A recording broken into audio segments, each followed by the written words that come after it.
Welcome to the Synthesis of Yoga, the book that changed my life. We are now on episode 80.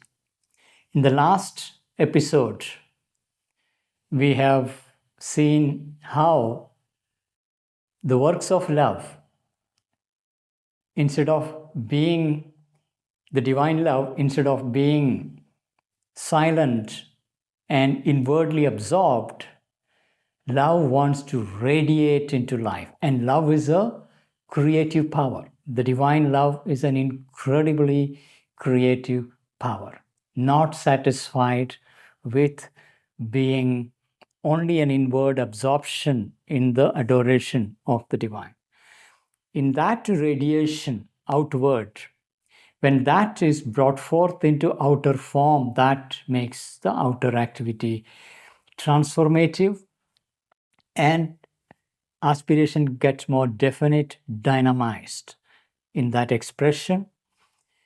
And what would otherwise be an intense effort in sadhana, when only the austere will is involved, love makes it joyous, beautiful, and ecstatic. That possibility opens up when the love pours out into all forms of our activities and transform everyday activities into a transformational practice.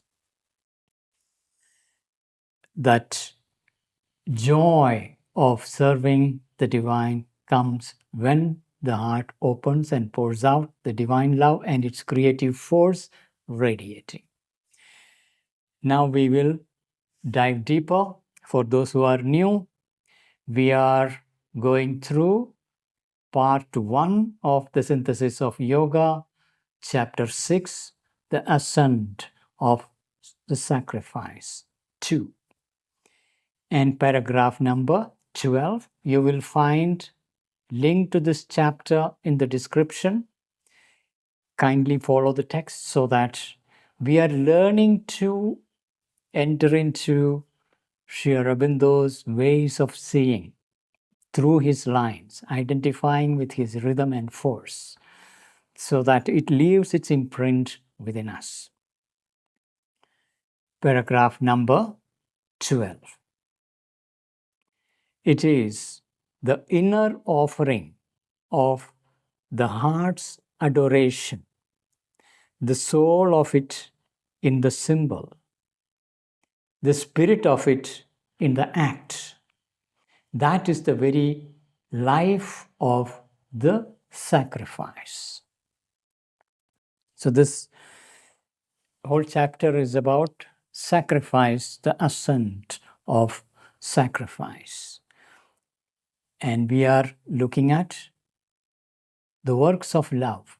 When the love enters, how our daily life activities undergo that sublime transformation by the creative force of the divine love, in which any act will become symbolic, that the inner offering of heart's adoration, that is the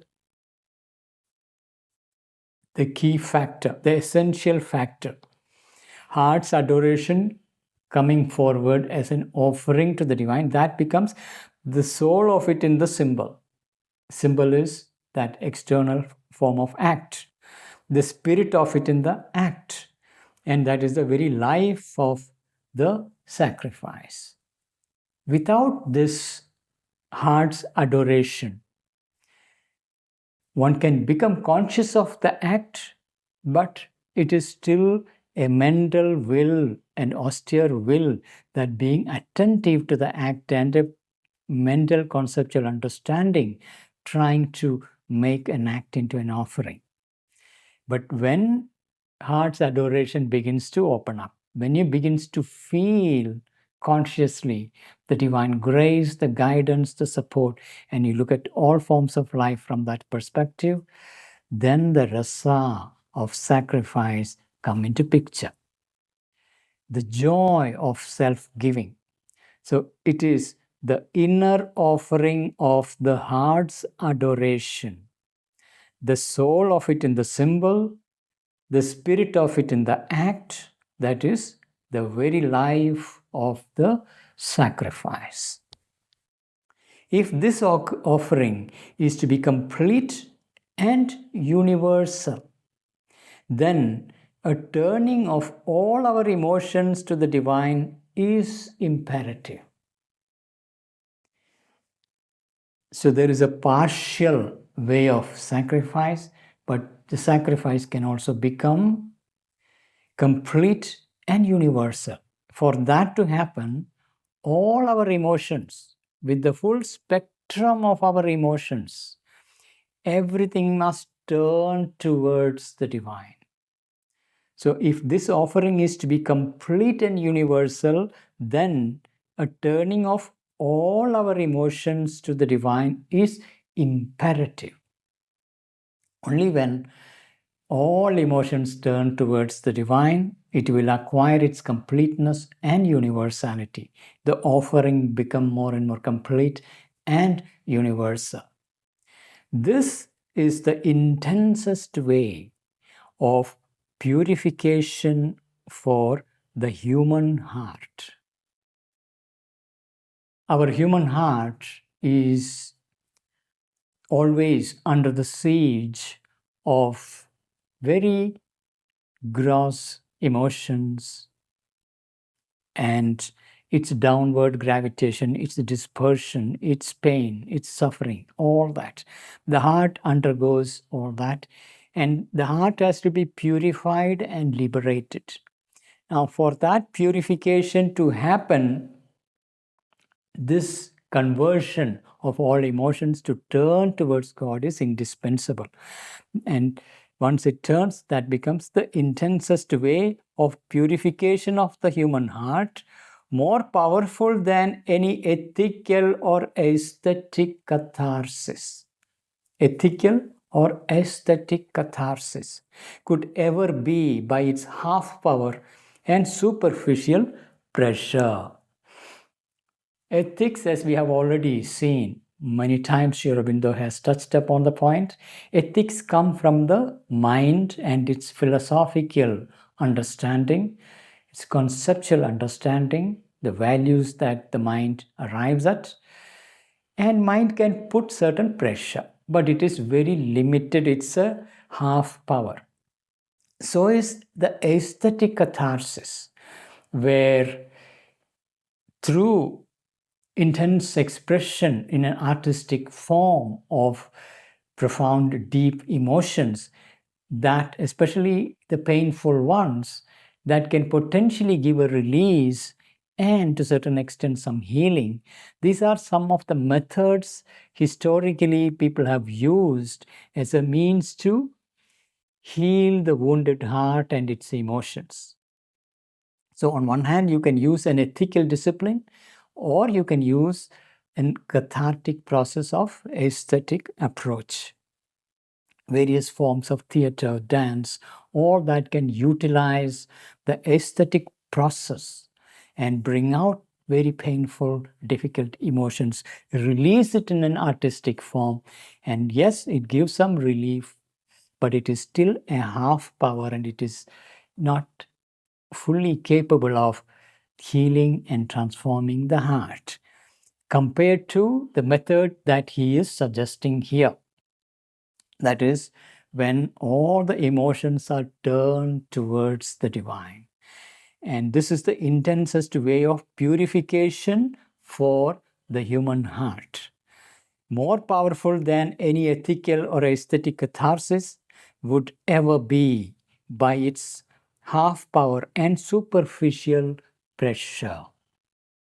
It is still a superficial pressure when we do it through ethical means or cathartic process, because it's really not sourcing the deepest depth that is beyond our surface level emotions, and it is also not bringing in a divine element that is hidden within us.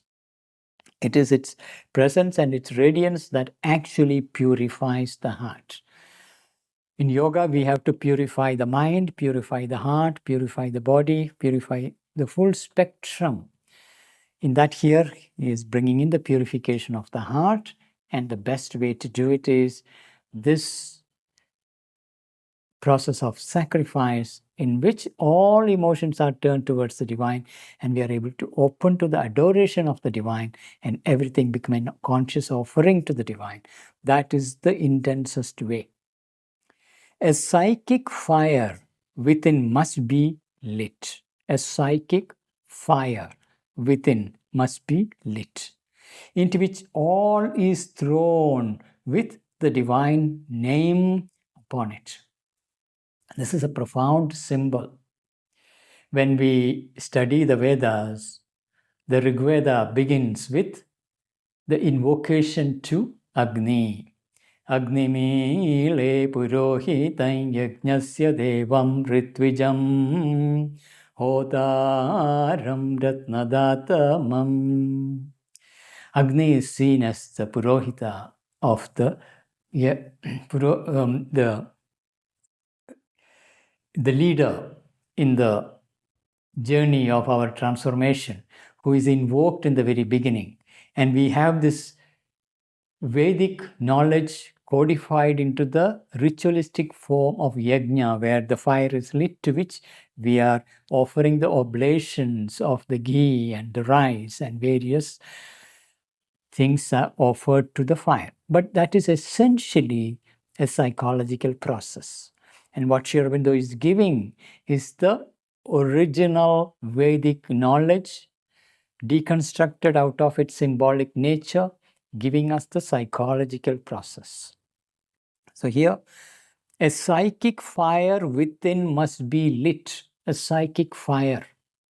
And the psychic fire will be lit when we consciously pay deep attention to the soul's longing, and our mental will is supporting it and rejecting everything else. In that process, that inner aspiration grows, and that gets lit, and that gets stronger and stronger. And that fire has to be lit, and psychic being has a spontaneous, natural turn towards the divine. No other instrument has that kind of an orientation. Our mind gets scattered in everything else in the external world, our heart in the external world in relationships and issues, and our body too responding to external things. Whereas the soul within, the emerging psychic being, has this innate movement to seek the divine, seek the freedom, seek the beauty, seek the truth, seek the delight of divine. That is essential to the psychic being. Without it, it cannot breathe. And that is what it will bring into our life. And that fire has to be lit. And this is the first thing in the yoga, lighting up the psychic fire.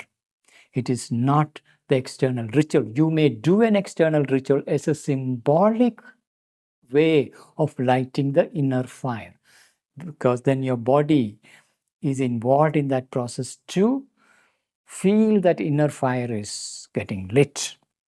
A psychic fire within must be lit, into which all is thrown with the divine name upon it. All. That means all our thoughts, emotions, feelings, sensations, physical activities, everything is offered to that inner fire. So that with reference to that inner fire is our choice making happening. Everything undergoes transformation within it. So the divine name upon every activity. Say, I am offering these thoughts to you, these emotions to you, this sensation to you, this feeling to you, this act to you. That makes the fundamental difference. So a psychic fire within must be lit, into which all is thrown with the divine name upon it. That constant remembrance is required. Remember and offer. Swaha. It is to you I am offering this. These are my strengths, these are my weaknesses, whatsoever it is that is arising, I am offering to you. In that process, there is a transformation, a purification. If that fire in that fire, all the emotions are compelled to cast off their grosser elements. And those that are undivine perversions are burnt away.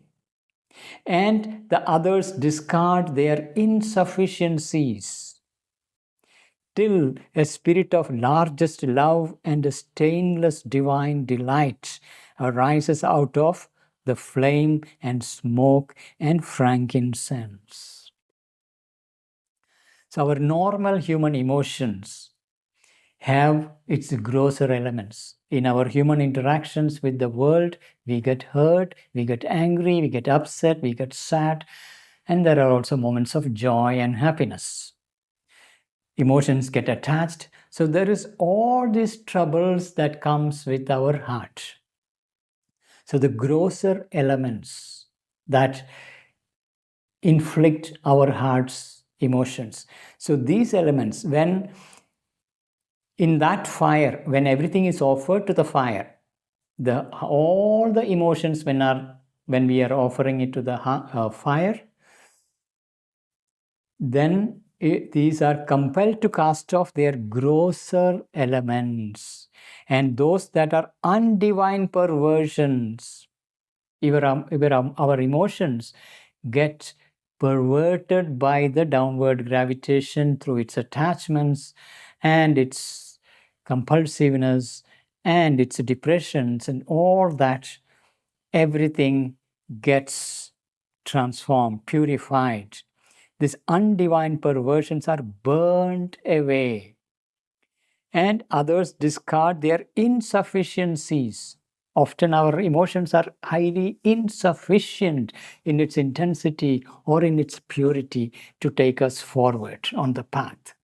So the more we offer all our emotions to this inner aspiration, the flame of aspiration that is lit within, the aspiration for perfection, aspiration for God, aspiration for divine union, once that is set in and all emotions are offered, then their grossness, their perversions, their insufficiencies, everything gets quietly purified and transformed, till a spirit of largest love and a stainless divine delight. Stainless. It is so pure. No stain will stick to it. Remember, fire is a purifying agency. It transforms, it burns, it purifies. And finally, that inner aspiration makes all our emotions stainless and pure, till a spirit of largest love and a stainless divine delight arises out of the flame and smoke and frankincense. Frankincense is traditionally, historically used across the world as a purifying agency. So whether it is through incense sticks or a burning directly of frankincense and its smoke, is used to create purified physical atmosphere. There is an inner psychological purification similarly happening with our growing flame and its purity, and out of that comes the stainless divine delight. And this is the growth that we can feel over the years, and we walk this path as we offer all our emotions. Every emotion, whatever be its nature, consciously offer to our inmost flame of aspiration that is lit within. And in that contact, these emotions undergo its purification. So in that fire, all the emotions are compelled to cast off their grosser elements, and those that are undivine perversions are burnt away, and the others discard their insufficiencies, till a spirit of largest love, and a stainless divine delight arises out of the flame and smoke and frankincense. It is the divine love which so emerges that extended in inward feeling to the divine in man and all creatures in an active universal equality. So there is this growth and birth of divine love in our heart. It is because of that growth and birth of that inner flame and its purity that brings the profound inward feeling that gets extended to the divine in man and all creatures. So we have the world outside. With its thick veil of appearance, we cannot see the divinity in them. But the more the inner flame is lit within us, more the flame of aspiration grows and the heart's emotions are poured into it and they get purified and become a vehicle of the universal love and delight that will radiate towards all the outer forms, and we begin to perceive the divinity in all things, in all human beings, all creatures, all things that is around. That's a natural byproduct. So this goes beyond ethics, beyond all the aesthetic catharsis to heal. Here you are bringing in the divine love that makes the vision of the divinity in things clear to the soul's inner feeling and seeing. And that brings an active universal equality. Equality naturally comes when you see the divinity in all things. We are all equal in that divine voice. Will be more potent for the perfectibility of life and a more real instrument than the ineffective mental ideal of brotherhood can ever be. The whole idea of brotherhood as a philosophical construct, even as a religious construct, is insufficient compared to the living soul's emergence and its universal love, because that opens the doors of perception itself to see everyone as an expression of the divine. Therefore, a spontaneous universality of love, a spontaneous sense of equality, and sense of profound oneness. That is what can fundamentally change the discords of life. Whereas a philosophical construct, a religious construct of brotherhood, of equality, it has to struggle because our heart is not ready. The mind may say it, but the heart is saying, I am scared of this group of people, I am afraid of them, or I hate them because they are so different. Whereas when this inner opening happens, we see everything in their unique flavor of divine expression in the multiplicity of the world. So it is the divine love which so emerges that extended in inward feeling to the divine in man and all creatures in an active universal equality will be more potent for the perfectibility of life. Yoga essentially is looking at the perfectibility of life on earth by bringing in the divine love into this world. So it will be more potent for the perfectibility of life and a more real instrument than the ineffective mental ideal of brotherhood can ever be. It is this poured out into acts that could alone create a harmony in the world and true unity between all creatures. All else strives in vain towards that end, so long as divine love has not disclosed itself as the heart of the delivered manifestation in terrestrial nature. Every other method is likely to be limited and incapable. It cannot really bring the harmony in the world till this divine love is not disclosed in the heart of our existence. Only by the emergence of the psychic being, the soul of love and delight, which brings the connection, universality, oneness, equality, that alone can establish harmony in the world. Every other method is bound to fail. For example, communism attempted to establish equality in the world through bringing an economic equality through a mental ideal. And the experiment miserably failed because there was no understanding of human psychology and there was no process for the transformation of the human heart. There is no notion of the divine love seated in. There was this notion of brotherhood, a universal brotherhood, equality. But good theory in practice, it doesn't happen. And it is not through financial restructuring of the world, distribution of the wealth, universal harmony can be established. It is only by finding that divine love that is seated in the heart. And in order to bring forward, we need to psychologically evolve. And for that, yoga is necessary. This process of inner transformation is necessary. So ultimately, this inner transformation leads to universal harmony in the world.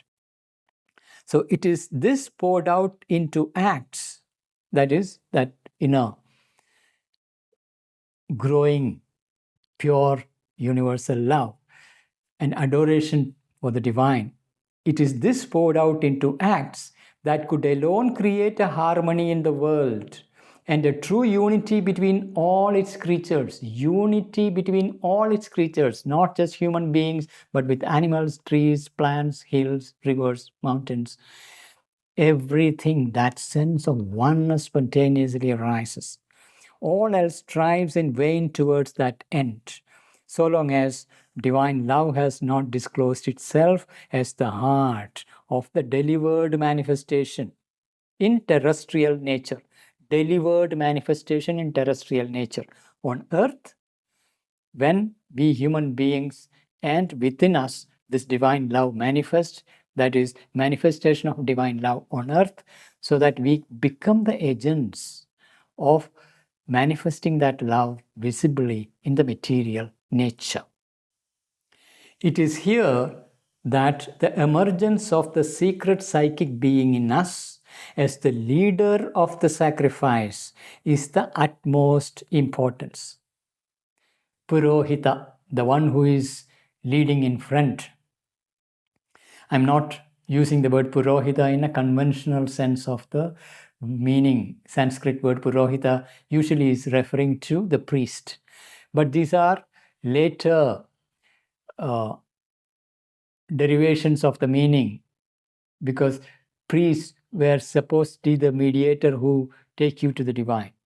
But originally, Purohita means Puro is one who is leading in front. That is Agni. Agni is the Purohita, one who is leading us. And here it is, we are referring to as the flame of the psychic being. It has to be brought forth. That is the key to yoga, and that is the Vedic yoga. Discovery of the Agni, bringing forward the Agni. This is the Vedic yoga. Unfortunately, in these days, when people are talking about yoga, they go only up to Patanjali's Yoga Sutras, which came perhaps after some 1500 years later. And that is something more relatable, whereas preceding that there was Upanishadic methods, and preceding the Upanishad there was a Vedic method. But the language of the Vedas was so obscure, people couldn't grasp. People thought, the later interpreters consider it as more of a ritualism than a profound psychological knowledge. Sri Aurobindo deconstructed that whole knowledge, rediscovered that knowledge, and given to us in a very contemporary modern form. And the psychic being and its flame of aspiration is the Agni. It is here that the emergence of the secret psychic being in us as the leader of the sacrifice is of the utmost importance. The leader of the sacrifice. There is a force in us that is leading us on the path of yoga. And yoga is an acceleration of an evolutionary process. In the world, the Vedic rishis saw the Agni, who is everywhere, in the material world who is propelling the evolution. In the human being, Agni gradually emerges as the evolving psychic being. And it is that which is giving us the propensity to move towards truth, the search for truth, search for freedom, search for beauty, search for delight, search for God. All that comes from that inmost aspiration of human nature. It is part of the larger nature. Aspiration is there in nature. In us, it becomes conscious. We become the conscious agency of that aspiration in nature. And we need to consciously recognize. Our conscious mind has to recognize there is something deep in my heart that is longing for something profoundly beautiful, longing for harmony, truth, goodness, perfection, the God, delight, all that. It is here that the emergence of the secret psychic being in us as the leader of the sacrifice is of the utmost importance. For this inmost being alone can bring with it the full power of the spirit in the act, the soul in the symbol. So it is this inmost being whom Sri Aurobindo referred earlier, that 9/10 of it is hidden. It is veiled. We live in our mind and its thoughts, or we live in our emotional ups and downs. None of this is psychic being. Psychic being is hidden deep within. And that has to be discovered. And it is that which brings and transforms the outer form of activity, brings the very soul of that symbolic action and the very spirit of that action. Psychic being alone can do that. This is the alchemist within us. So it is here that the emergence of the psychic being in us as the leader of the sacrifice is of the utmost importance. For this inmost being alone can bring with it the full power of the spirit in the act, the soul in the symbol. Otherwise, we may use symbols, or we may see an act as a symbolic act, but the soul of the symbol, that living presence of the psychic being, may be missing. We need to bring that touch. Then alone the symbol become a living symbol, and the spirit of the act become the sacrifice. It alone can assure, even while the spiritual consciousness is incomplete. Spiritual consciousness is still developing. So in Sri Aurobindo's framework, we have outer being, there is an inner being, and then the inmost. Inmost is the psychic being that opens us towards the spiritual consciousness. Spiritual consciousness is above the mind. There are ranges beyond our human mind where we have higher mind, illumined mind, intuition, overmind, supermind, Sachidananda. That's the full spiritual range to which we do not have access. But what we have access, even if it is 9/10 hidden deep in the heart, is the psychic being. So even when the spiritual consciousness has not fully developed, the psychic being leads us. And it is that which eventually opens the doors of the spiritual consciousness. It alone can assure, even while the spiritual consciousness is incomplete, the perennial freshness and sincerity and beauty of the symbol. Perennial freshness. Remember, in the last episode, we spoke about the perennial source, the in soul within, the source from where things are arising. That freshness that is coming by the inner contact with that source. And sincerity and beauty of the symbol. So we can use a symbol or an act as a symbol with utmost sincerity and with utmost beauty of expression. So the perennial freshness and sincerity and beauty of the symbol, and prevent it from becoming a dead form. Without that living presence of the inner contact, outer form you may imitate, but it will not have the life. It will be a dead form. But the more you come in touch with the aspiration, living presence. So from there springs forth the perennial river of that eternal source. The perennial freshness and sincerity and beauty of the symbol, and prevent it from becoming a dead form or a corrupted and corrupting magic. Corrupted or a corrupting magic. This is another very, very important dimension we need to understand. I have already referred to the outer being in which we live, and there is a inner being. There is an inner mind, inner vital, inner physical, what Sri Aurobindo also refers to as the subliminal ranges. These parts of our being are far more powerful. When our outer being opens to the inner, this dimension is what we generally refer to as the occult. And occult is not spiritual, it is we are breaking out of our slightly little individual mold to vaster agencies that are more universal. We are opening to the universal mind, universal vital, universal physical, and they are subtle and far more powerful agencies. And that can bring a lot of magical powers. And this is where a great deal of seekers get lost. They start imagining that I have found the truth. And you may also, because of the various siddhis that comes with this kind of an opening, you are able to do things that looks more and more like magic. You can influence people, impact people, clairaudience, clairvoyance, all kinds of siddhis can emerge.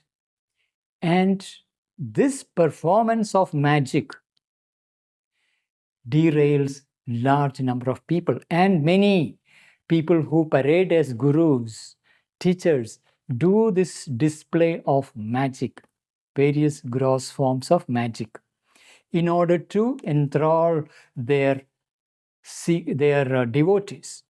And there is also this search among the devotees, among the people, for their gurus and their masters to perform miracles, because our human average mind needs some drama. So in order to satisfy and keep them occupied, many of the people perform this kind of miracles and magic. And that is a downward path that can trap you. So the inward opening to come in touch with the pure flame of aspiration, if one doesn't come in touch with the psychic being, in between there are these intervening powers, what Sri Aurobindo refers to as the intermediate zone. There is the danger of corruption and a corrupting magic. And we can see it across India, all kinds of occult practices demonstrating various powers, siddhis, and confusing people in the name of spirituality. So this must be very carefully guarded against, so that we come in touch with the pure universal love, because this intermediate zone can open itself into powers and also greater forms of knowledge and power of effective action in the world. All that can mislead. What we are looking at is a pure universal love that brings the contact with the universal oneness. That is the element that opens us to the true spirituality. Occultism is not spirituality. It is an entry into the subliminal and tapping into their forces and forces of nature, various forces of nature that is behind the physical nature, the immediate ranges. That is where the occultists play with. And there is a danger. So this is where a whole lot of rituals and ceremonies and symbolic acts are used. And this we must be very, very careful with. Here, what Sri Aurobindo is suggesting is a pure psychic method, a direct contact with the psychic inmost being, and it has the purity, it has the discernment to differentiate between various forces of nature and that which is truly sacred, that which comes from the spiritual planes above, that divine grace, Psychic being can purely discern. Our mind cannot discern, therefore one gets lost. Our emotions cannot discern, therefore one gets lost. Therefore, it is critically important to have a safe journey to prioritize the purification and coming in touch with the psychic being. So, to prevent it from becoming a dead form or a corrupted and corrupting magic, it alone can preserve for the act its power and its significance. So, our daily life activities or specialized rituals and kriyas that we may do, but it has to be guided and led by the psychic being from within. When the psychic being emerges, you will begin to see the significance of various activities that we perform on a daily basis, because we begin to see the meaning beyond the surface. So we begin to see various activities as actually a symbolic act, because the psychic is emerging as the very soul that is revealing its significance. And out of that comes this deeper adoration of the divine who is veiled behind things, and there comes the pure offering. So it alone can assure, even while the spiritual consciousness is incomplete, the perennial freshness and sincerity and beauty of the symbol, and prevent it from becoming a dead form or a corrupted and corrupting magic. It alone can preserve for the act its power and its significance. All other members of our being, mind, life force, physical or body consciousness, are too much under the control of the ignorance. So these are our instrumental layers: the mind, the life force, the physical body, or the body consciousness. All these are wrapped in the ignorance. It is born out of ignorance. It is primarily built on the foundations of ignorance. Therefore, they cannot fundamentally recognize the divine. Only the psychic being has that capacity. All other members of our being, mind, life force, physical or body consciousness, are too much under the control of the ignorance to be a sure instrumentation, and much less can they be a guide or the source of an unerring impulse. Unerring impulse.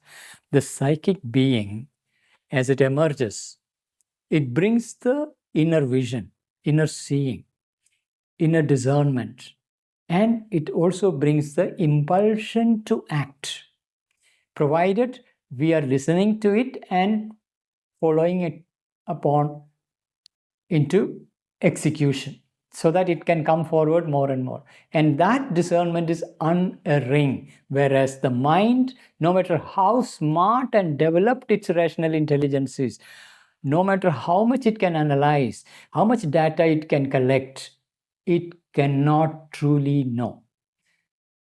So does our heart's emotions and its ups and downs, so is the body. Only when these instruments undergo purification and they become directly under the guidance of the psychic being, they can become the agency. Otherwise, they cannot. This is something we need to clearly understand and hold. And because there is a tendency for this instrument become the guide, and they miserably fail because their very foundation is ignorance. All other members of our being, mind, life force, physical or body consciousness, are too much under the control of the ignorance to be a sure instrumentation. They cannot be a sure instrumentation. There is always uncertainty associated with them because of their limited foundation. And much less can they be a guide or the source of an unerring impulse. Always, the greater part of the motive and action of these powers clings to the old law. These powers are our other instruments, that is, mind, life, body and body consciousness. They cling to the old law. They belong to the evolutionary past. They evolved and emerged in the long course of evolution. Therefore, they cling to the old law, old habits. They cling to it. The deceiving tablets. Tablets here, we can consider it as like coming from the historic memory of the 10 Commandments on tablets, like written laws that are given by the religious founders. Follow these things. They all belong to the past, cast by the mind at a particular time period, applicable only in a small time context. So, deceiving time tablets, the cherished inferior movements of nature. Inferior movements of nature. We are part of nature. Nature moves through us, through our thoughts, through our emotions, through our energy, through our sensations, through our body. And there are various inferior movements of nature that is not necessarily emerging from the original deeper source. They are outer layers bound by the evolutionary past. And they meet with reluctance. So these layers and these movements meet with reluctance, alarm or revolt. Alarm or revolt even. Or obstructing inertia. And inertia is of two types. One is the inability of the body to move and change. Other is continuing with the existing routine habits. They look dynamic, but it is utterly incapable of changing. And that obstructing inertia, often you come across various habits entrenched in your life. And you're not able to change the habit because it's an obstructing inertia that is running the course. Some even revolt and reject the inner guidance. So, inertia, the voices and the forces that call and impel us to exceed and transform ourselves into a greater being and a wider nature. So, there is this deeper source within us, the psychic guidance, the priest of our sacrifice emerging from within, and its guidance, its voices and forces that is demanding us. What is it, the demand? The call and impel us. They call us and they impel us to exceed and transform ourselves, to exceed our limitations, our obscurities, and go beyond our established habits. It's demanding us, asking us to come forward, take the step into a greater being and a wider nature. Our normal nature is very narrow. There is this identification with this body itself. I am this small little person tied with this body and its limited memory, limited knowledge, limited capacity. It is so small, you feel so insignificant. Whereas the more you come in touch with the inner discovery, you will discover something free and vast. And it opens your nature into a wider nature, not limited by the body and its limitations, not even the memory of this particular birth and its limited knowledge. It expands into a wider a depth and width of your being. So all that, our outer nature, it can get alarmed by it, revolt against it, or obstruct. They meet it with reluctance. So let me read this portion once again. Always, the greater part of the motive and action of these powers are mind, life, body, consciousness, clings to the old law, the deceiving tablets, the cherished inferior movements of nature, and they meet with resistance, meet with reluctance, alarm, or revolt, or obstructing idea, obstructing inertia, the voices and the forces that call and impel us to exceed and transform ourselves into a greater being and a wider nature. So this is something we need to increasingly be conscious of, which is these members, that is revolting, obstructing, reluctant, and which is the deeper source that is guiding, impelling, leading. In their major part, the response is either a resistance or a qualified or temporizing acquiescence. So this is how they generally respond. The tendency is to either resistance or a qualified or temporizing acquiescence. It is temporarily accepting without a true commitment. These parts of being are very, very clever. They say, oh, okay, I am ready to come with you. All that are fine, but it is just for that moment it says. But down the line, it will resist and it will revolt and it will reject. That's the very nature of this outer being. So in their major part, the response is either a resistance or a qualified or temporizing acquiescence. For even if they follow the call, they yet tend, when not consciously, then by automatic habit, to bring into spiritual action their own natural disabilities and errors. So even when they try to follow, they tend to bring their automatic habits,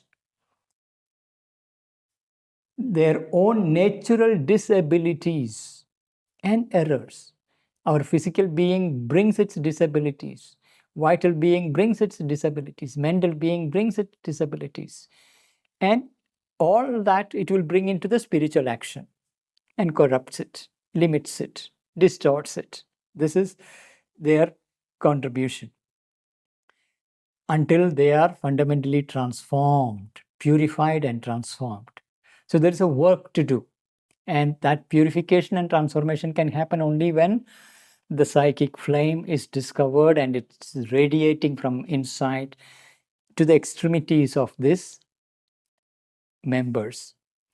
In their major part, the response is either a resistance or a qualified or temporizing acquiescence.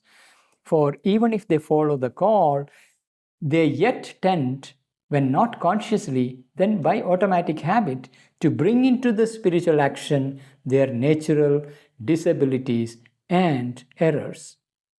At every moment, they are moved to take egoistic advantage of the psychic and spiritual influences.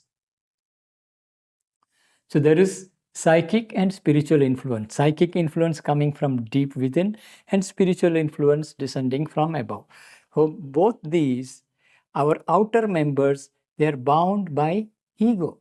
They are built by ego. They are product of ego. And they try to make use of this egoistic advantages, even this psychic and spiritual influences, and can be detected using the power, joy, or light these bring into us for a lower life motive. So there is our normal lower life motives. Our members, body is seeking its food and sleep. Vital is seeking its pleasure, its ambitions, its drives, impulses. Mind is seeking its limited search for its knowledge. And all these are part of its lower life motive, particularly when it comes to the vital being and its life motive. They are really, really bound to its narrow habitual impulsions, cravings, and it will tend to utilize the psychic and spiritual influences, distort it beyond recognition by its egoistic tendencies, and they get excited and they bring their intense power. Hey, I got this power and I'm going to fulfill my desires. And this can happen. So at every moment, they are moved to take egoistic advantage of the psychic and spiritual influences and can be detected using the power, joy, or light these bring into us for a lower life motive. There is the true light and joy of the psychic being that can, in its light, discern this vital being's joy, its power, its intensity, its egoistic demands. Psychic being has that discernment to see how the vital being or the physical being or the mental being utilizes by its egoistic turn the deeper influences. And when that presence is there, it can happen. Otherwise, they spin off in a different direction and utilize it for the benefit of the ego and ego's expansion and entrenchment in that way of living. At every moment, they are moved to take egoistic advantages of the psychic and spiritual influences and can be detected using the power, joy, or light these bring to us for a lower life motive. Afterwards, too, even when the seeker has opened to the divine love, transcendental, universal, or immanent. Sri Aurobindo is bringing back his framework: transcendental, universal, and immanent. Transcendental is that which is beyond time and space, beyond manifestation. Universal is presiding over the entire manifestation.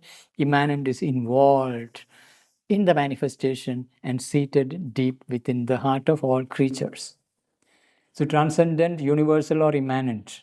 So, when the seeker has opened to the divine love, and divine love has its three poises: transcendental, universal, or immanent. Yet, if he tries to pour it into life, he meets the power of obscuration and perversion of these lower nature forces. So, in spite of opening, discovering the psychic being, and gradually opening to the divine love pouring down from above, when you pour that love into the outer life, there he meets the power of obscuration and perversion. And this is the nature of our outer being. It obscures, it perverts because of the lower nature forces. There is one nature divided into two. There is lower nature and higher nature. Higher nature is integral, lower nature is also integral. Lower nature is working through division and multiplicity and culminating in the formation of ego. Higher nature is working with the unity, culmination in universality. And it is that lower nature and its lower nature's forces that has a tendency to obscure and pervert. The force of oneness gets fractured, scattered in the movements of lower nature. So, even when the seeker has opened to the divine love, transcendental, universal, or immanent, yet if he tries to pour it into life, he meets the power of obscuration and perversion of these lower nature forces. Always they draw away towards pitfalls. Pour into that higher intensity their diminishing elements. Seek to capture the descending power. Seek to capture the descending power for themselves and their interests, and degrade it into an aggrandized mental, vital, or physical instrumentation for desire and ego. An ego inflation can happen because outer nature has not yet undergone transformation. That transformation is fundamental. And they have a tendency, even that which is descending into the instrument, they do take them up, aggrandization of the ego, and utilize it for the fulfillment of desire and ego. So always they draw away towards pitfalls. Drawing away. Our aspiration, those souls' discernment, is taking us towards ascension, towards expansion, towards universality, towards the divine, towards oneness. Whereas the lower nature is dragging us away towards pitfalls. Pour into that higher intensity their diminishing elements. The higher intensity of the forces descending from above into this, our instrumentation brings their diminishing element, certain obscurity that is pouring into us. I mean, that creates certain obscurity of the light that is otherwise entering into us. Seek to capture the descending power for themselves and their interests. They take on the power and utilize it for themselves and degrade it into an aggrandized mental, vital, or physical instrumentation. So these are our three layers: mental, vital, or physical instrumentation for desire and ego. And this is a big trap to be conscious of. Even when you have experienced divine love seated in the heart and you begin to open upward and there is a descending movement, still this can happen because our outer members have not fundamentally undergone transformation. That's a journey in itself. One thing is discovering the divine love seated deep within the heart as the psychic being, emerging psychic being, and opening upward. But these are still our early stages. There is a purification, there is a transformation, and that is the journey to be made in integral yoga.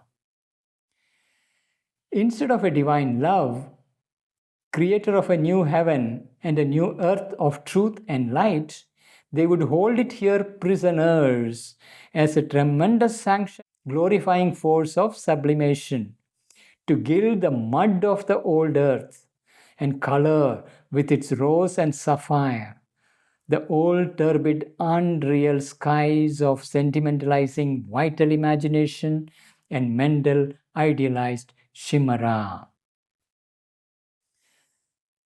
He is using beautiful imagery here. Gild the mud of old earth. So when this divine love come in, these instrumental layers utilize it and use it for their own purpose, but use it like a guild. It like a coating, outer coating, but behind the coating is same old desire and ego, the mud of earth, but with given a little gild, a golden paint. That's all. Inside is the mud. And color with its rose and sapphire.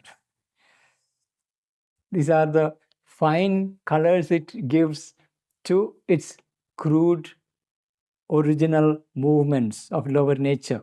The old turbid unreal skies of sentimentalizing vital imagination. Our vital being, with its life force, when it flows out, flows upward into the mind and takes over the mind, you get a sentimentalizing imagination. Sentimentality is where the emotions become so unrealistic in its fantasies.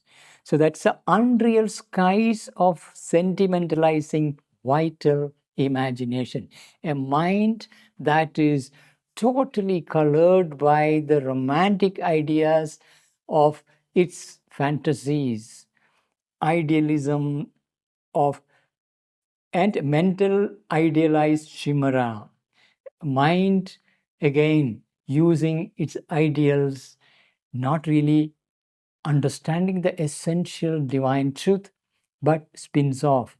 And the vital imagination together, they completely veils the original light and its impulsion and use it for their own egoistic purposes, glorifying in the name of the divine. They use the name of the divine love, divine perfection. I am guided by that force. These are kind of stories. I got this divine vision.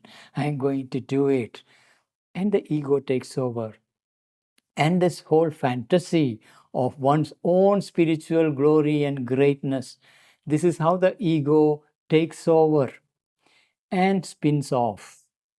So instead of a divine love, creator of a new heaven and new earth of truth and light, they would hold it here prisoner as a tremendous sanction and glorifying force of sublimation, as if they are given sanction to gild the mud of old earth and color with its rose and sapphire the old turbid unreal skies of sentimentalizing vital imagination and mental idealized chimera. Often many of these things remain hidden. It is only when the inward deeper opening happens and the higher forces begin to act, these hidden layers show up, the ambitions show up, and hijack the mind, hijack the intelligence, veil the psychic being.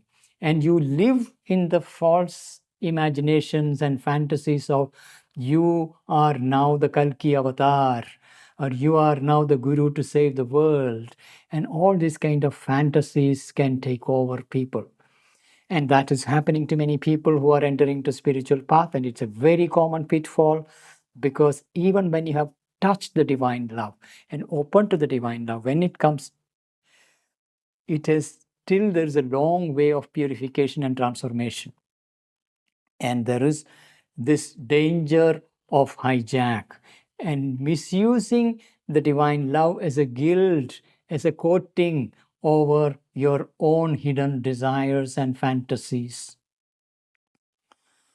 So instead of a divine love, creator of a new heaven and new earth of truth and light, they would hold it here prisoner as a tremendous sanction and glorifying force of sublimation to gild the mud of the old earth and color with its rose and sapphire the old turbid unreal skies of sentimentalizing vital imagination and mentalized chimera. If that falsification is permitted, the higher light and power and bliss withdraw. There is a fall back to a lower status. So the divine Shakti descending from above, or the psychic being trying to come forward and guide the nature. But if the outer nature and its obscurities is constantly distorting it, hijacking it, and using it for its own purpose, then this divine love would withdraw, and you are likely to fall back to the old status, the lower status. And this is something that can happen when these distortions continue. If that falsification is permitted, the higher light and power and bliss withdraw. There is a fall back into a lower status. Or else the realization remains tied to an insecure halfway. Tied to an insecure halfway and mixture, or is covered and even submerged by an inferior exaltation that is not the true Ananda. There is a true Ananda of the soul, a self-existing delight of the being. That is natural when we come in touch with the divine love within and that which comes from above, especially when the heart opens towards the psychic being within and its emergence. The sweetness and love and delight is very natural. There is an Ananda that comes with it. But instead of that true Ananda, what you experience will be a vital excitement, a nervous excitement of the vital being. And it wails, it's a halfway mixture. And all that distortion can happen, and the realization remains tied to an insecure halfway and mixture, or is covered and even submerged by an inferior exaltation. There is an inferior exaltation. There is an exaltation, but it's an inferior exaltation. That is not the true Ananda. So if that falsification is permitted, the higher light and power and bliss, light, power, bliss, Satchidananda, withdraw. There is a fall back to a lower status, or else the realization remains tied to an insecure halfway and mixture, or is covered and even submerged by an inferior exaltation that is not the true Ananda. It is for this reason that divine love, which is at the heart of all creation and the most powerful of all redeeming and creative forces, has yet been the least frontally apparent in earthly life, the least successfully redemptive, the least creative. Since our outer being distorts its profound influence, it withdraws. It prefers to stay hidden within. And it has endless patience. I will wait till you are ready. And it had been waiting for centuries and millennia and millennia. Every time there is a great master who come in touch with and bring the light, it is given to the world, and there is a momentary awakening, and then slowly the distortion happens, and then the light withdraws.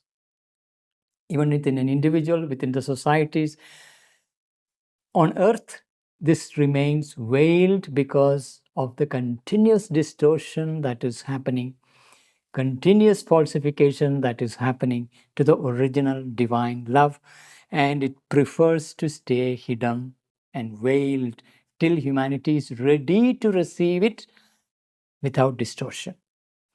So it is for this reason the divine love, which is at the heart of all creation, it is there in the heart, right at the depth of the creation, all creation, and the most powerful of all redeeming and creative forces. This is also the most powerful and most creative. It's a redeeming and creative force. In spite of all that, it has yet been least frontally present in the earthly life. It is not visible in front. Some exceptions like Jesus Christ, who brought in the divine love, but then what humanity does? Crucify him, or make a religion out of him and make a political party out of that, and have centuries and centuries of war. So the divine love withdraws. It cannot express itself, because then people will start warring in the name of divine love. I am the true messenger of God. Therefore, it remains least successfully redemptive, the least creative. Because of this very distortion the humanity is bringing in, therefore it becomes least creative. It is for this reason that divine love, which is at the heart of all creation and the most powerful of all redeeming and creative forces, has yet been the least frontally present in earthly life, the least successfully redemptive, the least creative. Human nature has been unable to bear in its purity for the very reason that it is the most powerful, pure, rare, and intense of all the divine energies. It is so intense, human nature cannot handle it. That is the problem. It's like a high voltage. Our capacity to handle is so narrow. We are so small and narrow, we are not able to handle the high intensity. It's like a lightning we cannot handle. Humanity has to be prepared to receive the divine love. What we know of love is a tiny little glimpse as a human emotion. That's nothing to do with divine love. It is a pale reflection, a remote reflection. The original divine love is so intense, so powerful, human being cannot handle it. And that is the reason why it stays veiled and hidden, and you are getting only a tiny little reflection. Human nature has been unable to bear it in its purity, for the very reason that it is the most powerful, pure, and rare and intense of all divine energies. There are many divine energies. Out of all that, this is the most powerful, pure, rare, and intense. And we cannot handle it. Therefore, it prefers and waits. Get yourself ready, prepare yourself, purify yourself, so that I can drop a little drop of that. That's what the divine love would say. Wait, prepare yourself, purify yourself, so that you can handle the intensity of that divine love. What little could be seized has been corrupted at once into a vital pietistic ardor, a defenseless religious or ethical sentimentalism. These are all the ways the distortion happens. Like what little could be seized has been corrupted at once into a vital pietistic ardor.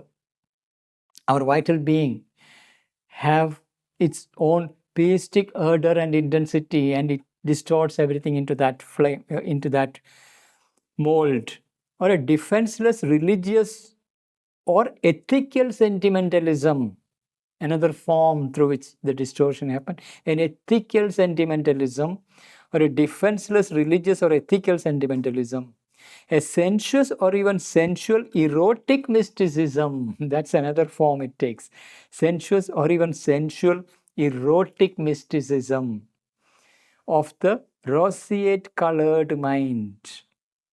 The mind, when it is finely colored with that, a roseate colored mind, it creates this erotic mysticism. We see various erotic poetry, and even the relationship with the divine, you fill it up with erotic mysticism, sensuality, and instead of truly touching the divine love, it degenerates into human nature and its ways, or passionately turbid life impulse.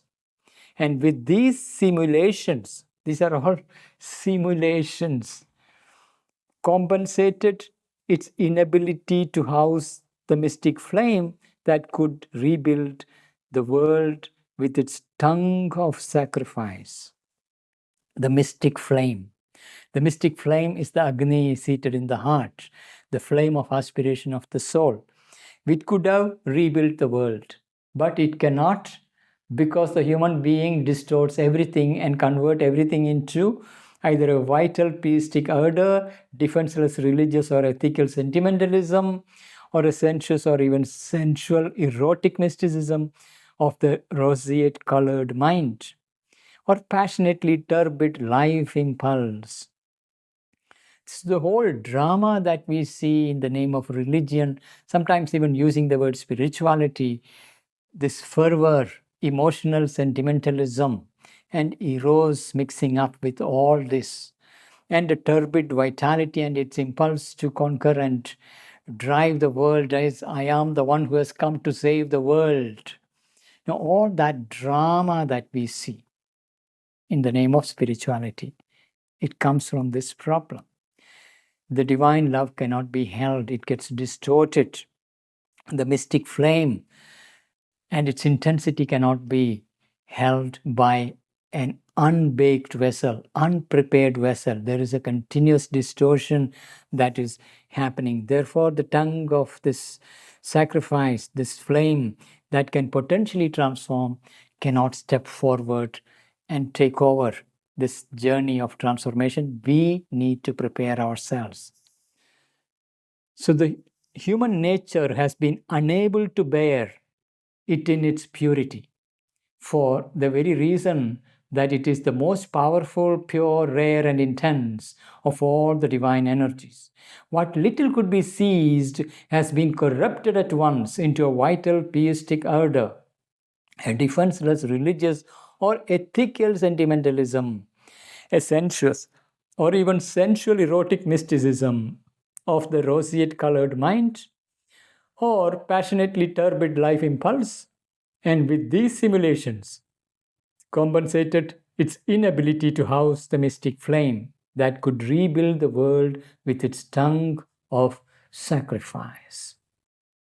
It is only the inmost psychic being unveiled and emerging in its full power that can lead the pilgrim sacrifice unscathed through these ambushes and pitfalls.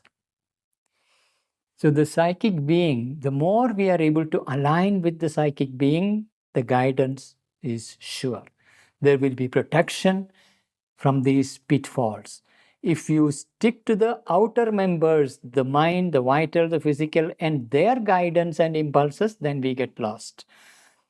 We need to continuously refer back to the psychic being, center ourselves within that flame of aspiration. Then these pitfalls can be avoided, and we can journey this pilgrimage, become increasingly safe. For this purpose, Sri Aurobindo's integral yoga puts right at the core of it the discovery of the psychic being. Aspiration, rejection, surrender as the triple movements. Aspiration coming from the psychic being, rejection of all the lower nature's movement, and surrendering to the divine grace and its guidance. At each moment, it catches, exposes, repels the psychic being and its inner guidance. At each moment, it catches, exposes, repels. It not only catching, it exposes and repels the mind's and life's falsehood. Our human mind is prone to misinterpret and creates its own narrative. So the psychic being is able to look at the way the mind is spinning stories and say, this is not the right thing. Similarly, life impulses with its desires, its attachments, its preferences can create falsehood, and the psychic being can expose it and expel it. Seizes hold on the truth of the divine love and ananda and separates it from the excitement of mind's ardors and the blind enthusiasms of the misleading life force. There is a blind enthusiasm of the misleading life force. Our life energy gets so excited by even the very little touch of the divine love. It gets inflated, it expands, enlarges, and rushes forward. And it cares not to refer back to the source and its purity. It will color everything with its own fantasies and distorts everything. Similarly, the mind will spin off its own stories, distorts everything. And that is the distortion these two instruments will bring in, even with this little touch. And when we get identified with this mind or with the life force, then we get carried away in that stream. Instead, we need to detach ourselves, stand back into the inner, deeper, inmost poise, where the silent, steady flame is exposing the mind and its narratives. It's exposing the excitements of the vital being, its fantasies, its journey, its impulses, all that. That is our Savior seated within us. It is only the inmost psychic being unveiled and emerging in its full power that can lead the pilgrim sacrifice unscathed through these ambushes and pitfalls. At each moment, it catches, exposes, repels the mind's and the life's falsehoods, seizes hold on the truth of the divine love and ananda. Psychic being actually knows the divine love and ananda in its purity, whereas mind, life cannot. So psychic being can separate the two clearly, separates it from the excitement of the mind's ardors and the blind enthusiasms of the misleading life force. But all things that are true at their core in the mind and life and the psychic being is it extricates and takes with it in the journey till they stand on the heights, new in the spirit and sublime in figure. So the psychic being also takes that which is essentially true in the mind, life, and physical being, because there is a divine truth in all of them. In these instrumental layers of the mind, vital, and physical, there is an essential divine truth in them. And the psychic being is able to distill it out and bring that into the journey, and they can stand eventually freed up by the downward gravitation, obscuration, distortion, perversion. All that is burnt away, and the essential divine truth of the mind, the vital, the body, all that will get liberated. and they can become free, new in spirit and sublime in figure. They become increasingly sublime by refinement that comes with this inner transformation. So, but all this that are true, all things that are true at their core, all things that are true at their core in mind and life and the physical being. These are three layers of being: mind and life and physical being. It extricates and takes with it in the journey. The psychic being extricates and takes with it in the journey till they stand on the heights. So the mind, the life energy, and the physical, they are essential. Truth is taken, and till they stand in the heights. Here there is an upward opening, an ascension of consciousness into upper regions, and stand on the heights, new in spirit and sublime in figure. That is what the gift of the psychic being. It can discern precisely and clearly the distortions that otherwise will enter when we live identified with the mind, life, and body. So that identification has to end. We need to step inward increasingly and live more and more in the psychic world. And it's a discernment that will eventually even bring out the truth of the mental, vital, and physical nature and lift them up into the higher nature. Remember, we are reading the ascent of the sacrifice. There is an ascension into the heights. There, the truth of all this gets revealed. And that's the works of love and the psychic being does to our sadhana in this journey. Isn't it beautiful? Thank you for being with me in this journey and sharing joy of this journey with you all. Sri Aurobindo has given us a tremendous treasure, and reading him again and again reinforces that joy, instills me with this great joy of coming in touch with this profound vision and utter simplicity of the process, a direct method of yoga where you're not using techniques and tools. This is direct inner contact. The more you come in touch with this inner guide, the psycho-spiritual process becomes so easy, so joyful. The sunlit path opens up and all life becomes yoga. Every act becomes symbolic offering to the divine. And with it comes the joy and ananda of growing on the path. Thank you and see you next week.